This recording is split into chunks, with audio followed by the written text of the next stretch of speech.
Please let me introduce myself. My name is Jamin. I am an Israelite of the tribe of Simeon. For 60 years I've lived here in the Promised Land. I was born in the wilderness during the days of Moses, during the 40 years of wandering. Honestly, there were times when I wondered if we would ever dwell in this beautiful land that Jehovah had promised to Abraham. How grateful I am to have experienced the fulfillment of God's promises. I almost didn't make it.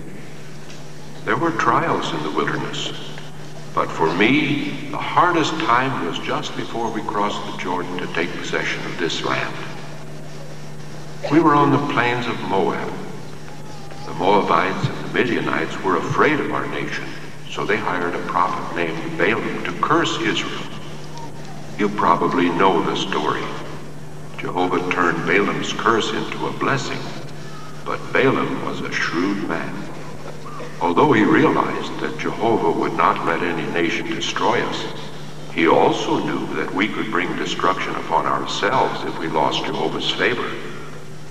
So he proposed a plan to draw us into unfaithfulness. The Moabites and the Midianites liked his idea and acted on it. The plan was to seduce us with their women so that we would commit fornication and worship their god Baal, both of which are terrible sins against Jehovah. At the time, we did not know what they were scheming. Yet, I well remember how close I came to being caught up in a situation that brought so many to ruin. The memory is so clear. That's me, over there on the rock, 60 years ago. I was only 20 at the time.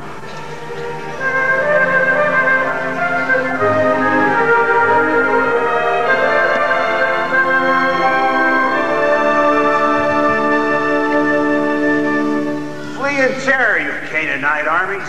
Take care that you are not the one who flees when you meet a real Canaanite, Zabdi. Never will that happen, Bela. Before us will fall all of the enemies of Israel. Amen. Jamie. What do you think about the women? What women? The Moabite women, of course. Surely you've heard. I have heard that some women have been approaching the camp for the past few evenings. I haven't seen them, though. Neither have we, but there are interesting rumors. Tell me, what have you heard? That they're beautiful, that's what. And they don't act like our wilderness women. They're somehow more sophisticated, and they're very friendly. Why do you suppose they come to our camp while their men stay away? That question shows how little you know about women, Jamie. The reason is obvious. Everyone has heard how we defeated the Amorites, who had forces far superior to our own. Sihon and Og were powerful kings, yet we defeated them with ease. The Canaanites are terrified of us. As I see it, these women are curious. They're interested in real men. Strong, courageous, valiant. And here we are. It was Jehovah who gave us the victory, Zabdi. Maybe so, but we were the ones that did the fighting. We're invincible. But look, here comes Zimri. They say that he has talked with the foreign women. May you have peace, my brothers. Greetings, Zimri, my brother. Good day, cousin. We've just been talking about the Moabite women. I heard that you have met with them. Tell us about them, Zimri. Ah, so you're interested in our new neighbors. What will you pay for this information? Tell us, Zimri. We'll give you anything. Our most valuable possessions. How about 2 cups of manna? Keep your contemptible bread. What do you want to know? Everything. What do they look like? Well, let me tell you this, my friends. If we are entering a land of milk and honey, this is our first taste of the honey. Some in the camp think that these women are up to no good. Those who say such things are as blind as a camel in a dust storm. Moab is our sister nation. The Moabites are from the family of Abraham, just as we are. We can learn from them. Tell us about the women. But cousin, they do not worship Jehovah. Do they oppose our worship? No. They are a tolerant and reasonable people. They respect our nation and they respect our religion. Should we not be tolerant and reasonable in return? They have proved they want to help us. Have they not given us bread and water when the other nations refused? Actually, they sold it to us. That's business, not help. Tell us about the women. No matter. They have provided bread and water. It shows they wish us well. Perhaps Jehovah wants us to work with them. We help them, and they help us. I tell you, if we reject their efforts to be friendly, we will be the losers. I have seen how they live. What? You have seen? You've been to their town? When? How? Kazbai took me. She's a Midianite woman. Her father's a very important man, a family head, just like my father. Midianite women are among those coming near to our camp? The Moabites and Midianites are friends. You've been spending time with a Midianite woman? What of it? Did not Moses marry a Midianite woman, the daughter of Jethro, a Midianite priest? Tell us about the Moabite town. What did you see? I tell you, my brothers, these people know how to live. They know how to enjoy life. There is food and wine and music and luxury. It is how I imagine life must have been for our people in Egypt. No wonder our grandfathers despised the manna, this disgusting bread we've had to eat every day of our lives. Why don't you come with me to the Moabites and see these things with your own eyes? They are hospitable people. They will welcome you. I'm not sure it's wise to get involved with them. Phineas and other teachers of the people have been warning. Don't talk to me of Phineas. Just because his father, Eleazar, is the new high priest in Israel, he thinks he can play the prince. We are a new generation, and I, for one, am not going to waste my life like our fathers have. What do you mean? Our grandfathers listened to Moses and Aaron. What was the result? They exchanged the luxury of Egypt for a life of hardship in the wilderness. In the wilderness they lived, and in the wilderness they died. Aaron is dead, and Moses will soon follow. I want something better out of life, and I want it now. Me too. So do I. Let's be good neighbors. Our forefathers rebelled against Jehovah. That is why they died in the wilderness. Really, Zimri, do you think it's wise to get involved with these people who do not worship the true God? Jamin, your head is filled with sand. How can someone as senseless as you be my cousin? Answer me this. Did Jehovah say to Moses that he was driving out the Moabites before us?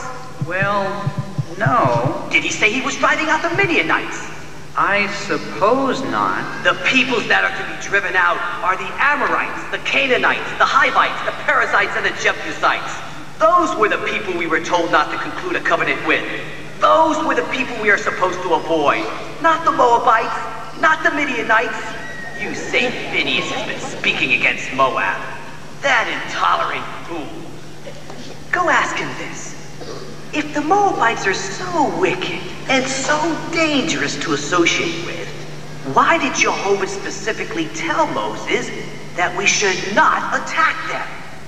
Put that to your good friend Phineas. I don't know. Maybe you're right. That's a good question, Zimri. Maybe I will ask Phineas, just as you say.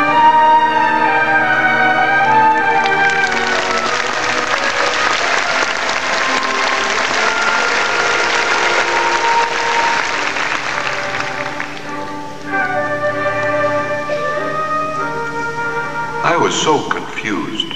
What Zimri said about the Moabites seemed to make sense at the time. He seemed so self-assured, as though he had all the answers. But I was disturbed by his attitude. He was so bitter and opinionated. I knew that Zimri didn't really expect me to go to Phineas, but that's what I decided to do. That was one of the best things I ever did. It probably saved my life.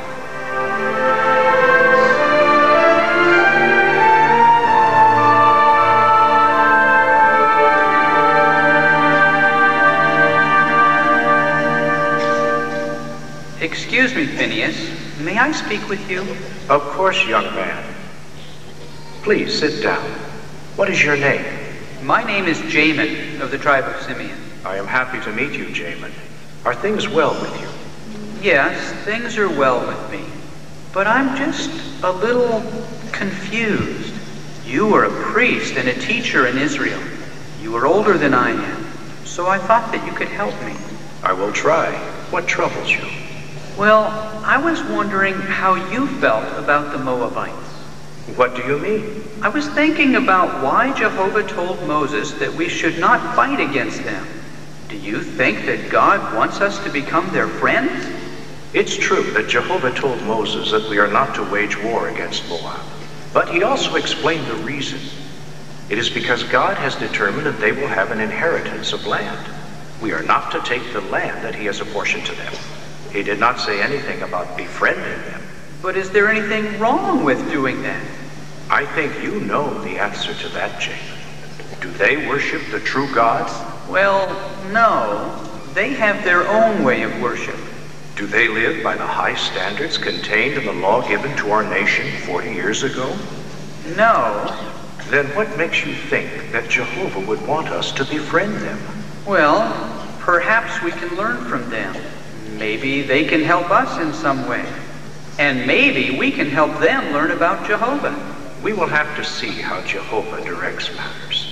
However, when it comes to those whom we choose to befriend, we need to be careful. It is true that Moab is not among the nations that we were directed to act against. Yet the Moabites worship Baal, the same God as the Canaanites. Jehovah has clearly warned us that if we seek friendship with the inhabitants of the land, we risk becoming corrupted by their false worship. And that would bring Jehovah's disfavor. Is that what you're saying? That's right. You well know what was written on the tablets Moses brought down from the mountain of God. God's own finger wrote the words, "You must never have any other gods against my face, because I, Jehovah, your God, am a God exacting exclusive devotion." For us to serve other gods would be to reject the one who brought us out of Egypt with a strong hand, who made us into a nation, who gave us righteous laws, who protected us and fed us these 40 years of the wilderness, and who will soon bring us into the land of promise. How can the true God tolerate rivalry from the false, worthless gods of this land? How can Jehovah bless our nation if we reject his righteous laws? It is unthinkable. But surely if a person has strong faith in Jehovah, he will not be misled into false worship. Think carefully about that, Jamin. Would you say my grandfather Aaron had strong faith? Of course. Jehovah appointed him as high priest. Aaron certainly had good reasons for having faith. He stood beside Moses and watched as Jehovah humbled the mighty Pharaoh and proved himself superior to the gods of Egypt. Aaron walked, even as I did, through the parted waters of the Red Sea. Yet, what happened not long after that? When Moses was in the mountain of God, the people, our own people, talked Aaron into making a golden calf. They began to celebrate and said that it was a festival to Jehovah. They were deceiving themselves. They bowed down before the calf idol. They were imitating the false religion practiced in Egypt. Many lost their lives because of God's displeasure. My grandfather wept whenever he talked about it. He bitterly regretted how foolish he had been. I'm not sure that I see your point. My point is this. If Aaron could be lured into false worship by our own people, people who had witnessed Jehovah's miracles in Egypt, how much more so might we be lured into wrongdoing by those who have not come to know Jehovah at all? We must carefully guard against anyone who could endanger our relationship with Jehovah. Think about what is at stake here, Jamin. If we submit to Jehovah's training and obey his laws, our people will be elevated to a far higher moral standard than any other people. We can become a nation of kings and priests. In time, this will result in a blessing to all nations. That is what Jehovah promised our forefather Abraham. Just how this will come about, we do not yet know. What we do know is that we now stand on the threshold of the land promised to our forefather Abraham. Soon we will take possession of it. a land flowing with milk and honey. But wasn't Egypt a land of milk and honey? Milk and honey along with cucumbers, watermelons, leeks, onions, and garlic? That's what some have said. Do you remember those things, Phineas? Believe me, Egypt was no land of promise, Jamin. Some became dissatisfied with Jehovah's provisions and grumbled that life was desirable in Egypt. How quickly they forgot. We were slaves in Egypt. Life was bitter, filled with tyranny and oppression. The Egyptians schemed to kill our male children. They appointed cruel taskmasters who forced us to make bricks for their endless building projects. The Egyptians abused their power over us and gave no heed to our tears. When Moses approached Pharaoh with the idea that we should go into the wilderness to sacrifice to Jehovah, Pharaoh responded by oppressing us all the more. Not only did we have to make the same amount of bricks as before, but we also were ordered to find the straw with which to make them. It was an impossible demand. The Egyptians must have realized that. What did you do? We protested, of course, but it did no good. There was no reasoning with them. They would only scream at us, "You are relaxing, you are relaxing," and then they would beat us. I was just a boy, but I had to work along with everyone else. One of my young friends was weak. His name was Ahai. He became so sick and exhausted that he fell asleep while working during the day. One of the taskmasters saw him sleeping and began to lash him with a whip. Ahai's mother rushed to protect him, and the master whipped her too. Our men could only watch helplessly. They knew that if they dared to raise a hand against our oppressors, the punishment would be instant and brutal. Of course, there were many acts of oppression. That must have been terrible. Jehovah rescued us from that land. We are a free people now. He has given us his laws to guide us and train us. Now we stand at the frontier of the land of promise. We face nations that are more numerous than we are. Yet Jehovah will certainly give us the victory over them. Jehovah will defeat them, just as he defeated Pharaoh and his mighty army at the Red Sea. However, we must be careful to do all that Jehovah has instructed. If we reject God, he will reject us.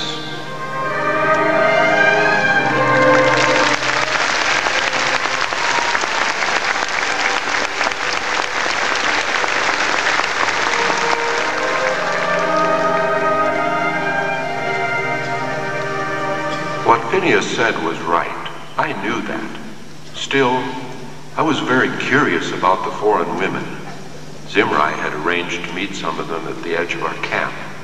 Zabdi and Bela were eager to go with him, so I went along, just to see for myself. Those women had no interest in our welfare. How foolish we were. I do not know what they discussed among themselves as they waited for us, but I suppose it went something like this.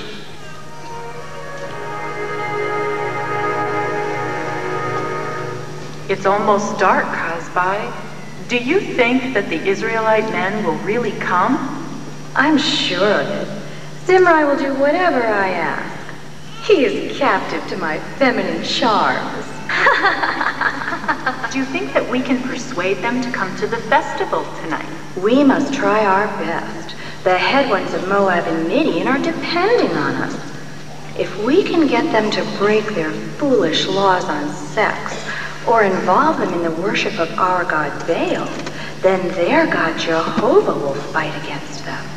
He will destroy their entire nation, and we will not have to lift a finger against them. Then all that they have will be ours. I've been told that they have gold and silver and beautiful clothes. After those 10 plagues, the Egyptians were afraid. They gave the Israelites whatever they asked for. Soon, those precious things will belong to our people. If we are successful, we will be given a generous share. What a victory this will be for Baal. I still can't believe that they have a law that says it's wrong to lie with a woman unless you're married to her. How restrictive. This will be an interesting challenge for us. But not a difficult one. These men know nothing of the pleasures of life. From what Zimri tells me, they have known only one type of food all their lives. Wasn't it something called manna? Yes, these men are so backward, even a watermelon impresses them. They know nothing about wine, nothing about our music, and nothing about women. I tell you, my sisters, they are to us as children. Hush! I hear them coming now. Get ready. Well, hello. Zimri, my mighty one. Greetings, ladies. We are happy to see you. We wish you peace. Ladies, these are my friends, Zabdi, Jamin, and Bila. This is Cosma. I told you about her. She's an important woman among the Midianites, the daughter of the head of a clan. And you are the son of a chieftain. Why, Zimri, your friends appear to be nearly as powerful as you are. No wonder the peoples of Canaan tremble before you. These are mighty ones indeed. We hope your friends will come to the festival with us tonight, Zimri. You are coming, aren't you? You promised. Of course. My friends, let us all go together. Many of our brothers will be there. Yes, do come. We want to welcome you with good food, sweet wine, and happy It songs. sounds good to me. Let's go. I'm ready. What of you, Jamin? Well, I don't know. My cousin is afraid of women. I am not. You're not afraid of me, are you, Jamin? See how soft I feel in your strong hand? Do your Israelite women have hands as smooth as mine? We will have a good time. Did your God not promise you the good things of this land? Let me be your guide. I will personally take care of you and protect you from all danger. It isn't that. How can I explain? I just don't want to displease Jehovah. Jehovah killed our grandfathers in the wilderness. Do you want to die there also? Come with us. I don't like that talk, Zimri. Jehovah did not kill our grandfathers. They died because they were unfaithful. Come with us, Jamin. The music has already begun. Leave the wilderness behind. Come, let us drink wine together. No, I cannot. What's wrong with you, Jamin? Your friend does seem afraid of women. He's a fool. Go eat your manna. Forget about him. Let's be on our way.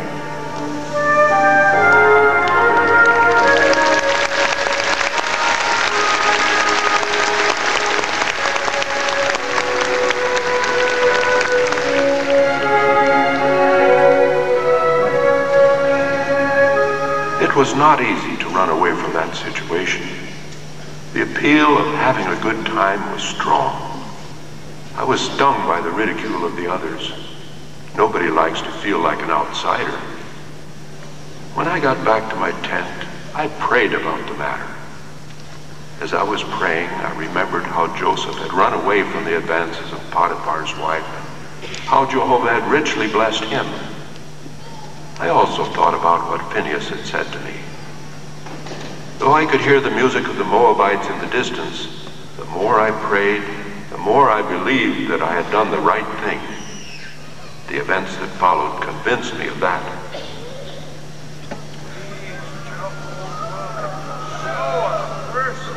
What happened? Everyone is weeping. The camp is in turmoil. There is good reason to weep. Jehovah's anger is blazing against our people. But why? The men have been going to the camp of the Moabites. They have had sexual relations with the daughters of the people. They have even bowed down to their gods. What an utter lack of appreciation for all the good that Jehovah has done for us. The calamity we spoke about has come upon us. What can be done? We must repent and beg for his forgiveness.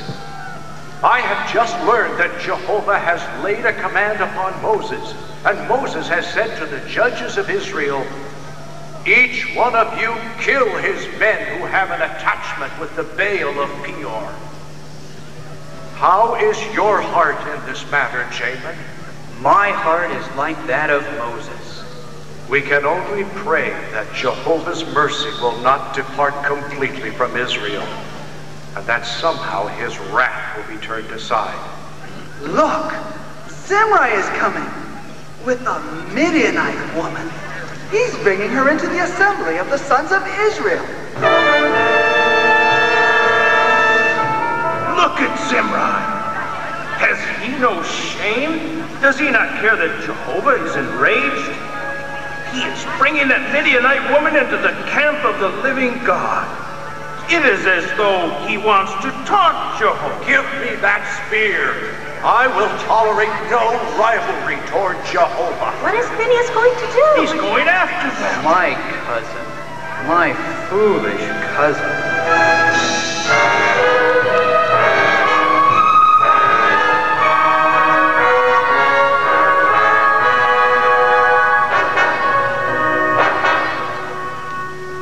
Phineas killed Zimri and Cosbi with the lance. And Jehovah commended Phineas for his zeal. Although Jehovah did not exterminate our nation, some 24,000 did die on that occasion. I could easily have been among them. Jehovah was merciful. For me, there were many lessons. I learned the folly of worshiping other gods. I also learned the danger of becoming involved with those who do not love Jehovah. The counsel of Phineas really helped me. Though I foolishly let my curiosity bring me so close to ruin, what he had said helped me to run away before it was too late. The people of Moab and Midian certainly did not love Jehovah, and they did not want to help us. They were seeking their own interests. And what of Zimri? He had allowed his heart to be corrupted by twisted reasoning. I shudder to think how close I came to following him to an early grave, branded as a rebel against Jehovah for generations to come. Instead, because of Jehovah's loving kindness, I have lived to relate this story even to my great-grandchildren. How grateful I am to have seen the fulfillment of Jehovah's promises.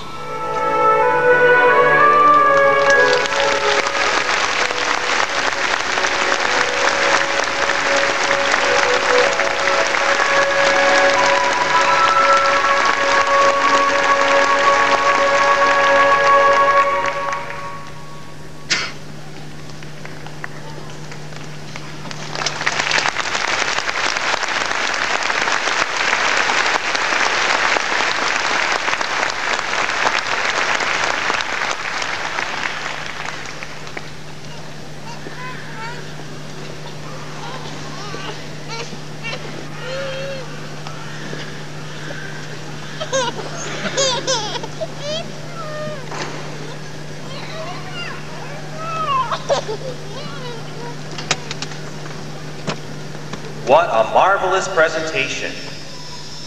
As individuals, we have the privilege of demonstrating our appreciation for all that Jehovah has done in our behalf by resisting Satan's temptations. The drama that we just enjoyed helped us to focus on the importance of appreciating our relationship with Jehovah. The following talk, Do Not Become Forgetful Hearers, focuses on the drama's special meaning for our day. Brother Daniel Cesaret from the Darlington, Wisconsin congregation will highlight these modern-day applications.